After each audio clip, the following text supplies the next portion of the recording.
everybody, my name is Seth Kweku Bani, and today I'm going to show you how to design this.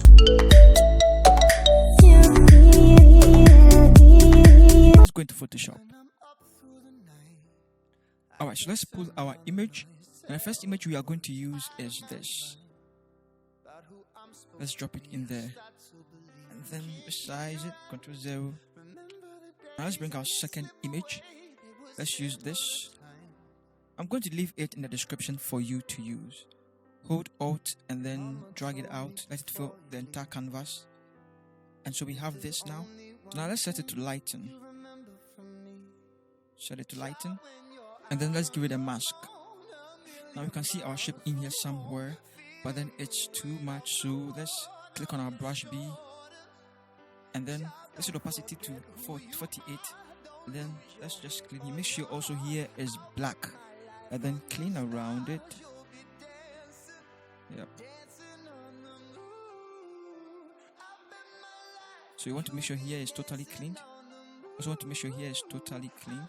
You could boost it now. Sorry, you could boost the opacity now to 100. And then that way, and then bring it back to around 50 or 40 something.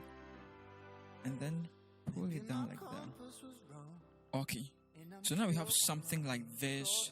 We want to give it black and white over here, and let's set it to multiply. Alright, so now this multiply, but let's set the opacity to around 90%. Looks good. Let's duplicate our background image and then drag it up. Let's go here and set it to color. Let's give it a mask. Let's make sure it's 46% over here. Increase the size of the brush. Also make sure here is set to black, and then just click the middle, double click it. Alright, so now ladies and gentlemen, this is how you create this blending two images together by just using blending modes. So please hit the bell icon, and also don't forget to hit the subscribe button as well, so that anytime I upload new videos you will be notified. I have a lot of videos coming up and I don't want you to miss it. Also I have some affiliate links down there. Please do check them out, and if you want to use them, do so. I'll also be leaving this particular work in the description for you to download as well, and all the resources for this. So guys, see you all in the next episode. Peace out.